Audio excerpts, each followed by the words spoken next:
अनुपूरक बजट में 30,000 करोड़ से ज्यादा का प्रावधान रखा गया है। प्रदेश में जितने भी तमाम अधूरे कार्य अटके हुए हैं उनको पूरा करने पर फोकस रहेगा। आज दोपहर 12:30 बजे के बाद सदन में योगी सरकार का ये आखिरी अनुपूरक बजट पेश किया जाएगा। कोविड से निराश्रित किसान, अधिवक्ता, बालिकाओं के लिए एक महत्वपूर्ण घोषणा हो सकती है। कोविड से सरकारी कर्मचारियों को सहायता प्रतिपूर्ति राशि की भी घोषणा की जा सकती है। ज्यादा जानकारी के साथ सहयोगी प्रशांत राव इस वक्त हमारे साथ उत्तर प्रदेश की राजधानी लखनऊ से लाइव जुड़ गए हैं, जिनके साथ चर्चा की शुरुआत करते हैं। प्रशांत, योगी सरकार का ये आखिरी अनुपूरक बजट आज पेश होने जा रहा है और वाकई में उम्मीदें बहुत की जा रही हैं, क्योंकि तमाम जो योजनाएं अधूरी पड़ी हुई थी, विकास कार्य जो आधे अधूरे पड़े हुए थे, उनको पूरा इस आखिरी अनुपूरक बजट के जरिए किया जाएगा। जी रस, बिल्कुल। देखिए, उत्तर प्रदेश सरकार का ये जो प्रथम कार्यकाल है योगी सरकार का, उसका इस आखिरी मानसून सत्र है। इसी दौरान, क्योंकि 2022 का चुनाव भी लगा हुआ है, तो योगी सरकार चाह रही है कि इसी सत्र के दौरान अनुपूरक बजट पेश करने के साथ ही प्रदेश की जनता की मंशाएं हैं, उसके बाद जो भारतीय जनता पार्टी ने सत्ता में आने से पहले जो किए उनको आज कोशिश की जाएगी। अनुपूरक बजट में उन जो घोषणा पत्र में जो उन्होंने अपने वादे किए थे उनको पूरा करने के लिए घोषणाओं की जो है आज कहा जाए कि पिटारा खोला जाएगा। वित्त मंत्री सुरेश खन्ना 12:30 बजे के बाद अपना वित्त जो है तरीके से पूरी तरीके से पेश करेंगे। 30,000 करोड़ से ज्यादा का ये प्रशांत 30,000 करोड़ से ज्यादा का ये बजट आज पेश होने जा रहा है। अनुपूरक ये बजट सप्लीमेंट्री बजट है और उम्मीदें वाकई में बहुत सारी की जा रही हैं। 12:30 बजे का आपने भी अभी जिक्र किया है कि 12:30 बजे के आसपास इस बजट को पेश किया जाएगा। निराश्रित किसान, अधिवक्ता, बालिकाओं के लिए एक महत्वपूर्ण घोषणा यहाँ पे हो सकती है। साथ ही कोविड से सरकारी कर्मचारियों को सहायता प्रतिपूर्ति राशि की भी घोषणा हो सकती है। ये जो तमाम घोषणाएं होंगी, 30,000 करोड़ से ज्यादा का बजट पेश हो रहा है, या ये सारी मदें आखिर आएंगी कहां से? क्योंकि वाकई में सरकार के ऊपर भार पहले से ही बहुत ज्यादा है।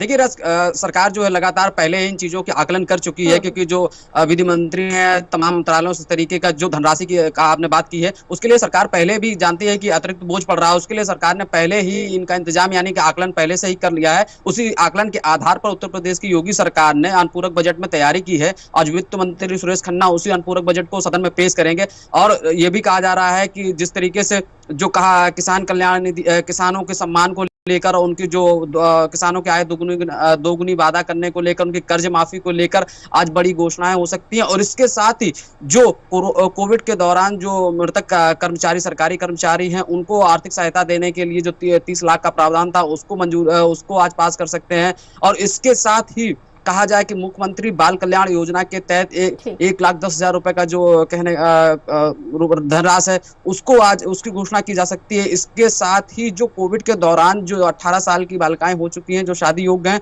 उनके लिए भी सरकार आज बड़ी योजना की घोषणा कर सकती है। साथ ही बता दूं कि जो घोषणा पत्र में था कि अधिवक्ता निधि थी जो 1.5 लाख की थी, उसको 5 लाख सरकार करने जा रही है। मैं एक जानकारी और दे दूं, विधि न्याय मंत्री जो है यहाँ पे ब्रजेश पाठक, पहले ही सरकार को उन्होंने इस बारे में जानकारी दे दी है। ये भी एक बड़ा घोषणा पत्र में थी, क्योंकि लगातार अधिवक्ता बराबर मांग कर रहे थे, सरकार से वादा खिलाफी की बात कर रहे थे, उसकी भी आज घोषणा की जा सकती है। जी बिल्कुल, वाकई में, क्योंकि जिस तरह से पूरा लब्बो-लुआब यह है, क्योंकि ये आखिरी अनुपूरक बजट है सरकार का और इसके बाद मतलब मॉनसून सत्र लगेगा नहीं, सीधे चुनाव संपन्न होंगे, क्योंकि 2022 में चुनाव होना है और चुनाव के बाद जिस भी दल की सरकार बनेगी वो अपना बजट पेश करेगी। तो क्या मान लिया जाए चुनाव के मद्देनजर ये वाकई में ये जो आखिरी अनुपूरक बजट आज योगी सरकार पेश करने जा रही है, इसमें हमें चुनावी जो घोषणाएं हैं वो देखने को मिलेंगी और सरकार के द्वारा, वित्त मंत्री के द्वारा प्रदेश की जनता को इन्फ्लुएंस करने की, प्रभावित करने की पूरी कोशिश इस माध्यम से? जी बिल्कुल रस, देखिए जिस तरीके से सरकार आज जो बजट रख रही है बिल्कुल 2022 के चुनाव की जो प्रॉपर्टी है उसको जीतने के लिए काम कर रही है। और उसी के आधार पर जैसे आपने कहा कि लुभावने, ठीक है वैसे ही क्योंकि सरकार है, सरकार दोबारा सत्ता में आना चाहती है तो लुभावनी स्कीमें जरूर रखेगी, लुभावनी घोषणाएं करेगी। और इसके साथ ही जो जनता की अपेक्षाएं थी, जो इन्होंने 2017 में आने से पहले जो घोषणाएं की थी, खासकर उसमें जो विपक्ष लगातार हमलावर था, चाहे बहुजन समाज पार्टी हो, कांग्रेस हो, समाजवादी पार्टी हो, चाहे ओम प्रकाश राजभर की सोहेलदेव भारतीय समाज पार्टी है जो लगातार आरक्षण का मुद्दा उठा रही थी, रोजगार का मुद्दा उठा रही थी, किसानों का मुद्दा उठा रही थी, महिलाओं को लेकर मुद्दा उठा रही थी, तो उसको सरकार पूरा करने की कोशिश करेगी। खासकर जो पश्चिम का क्षेत्र है जहां गन्ना किसानों को लेकर समस्याएं हैं और गन्ना किसान लगातार धरना प्रदर्शन कर रहे हैं, उसके बाद केंद्र सरकार द्वारा जो कृषि कानून बिल पास किए गए उसके विरोध में जो विरोध प्रदर्शन चल रहा है, तो सरकार किसी भी तरीके से 2022 में कोई भी खामी नहीं छोड़ना चाह रही, किसानों की नाराजगी, अन्य वर्ग हैं जो उनकी नाराजगी नहीं छोड़ना चाह रही है।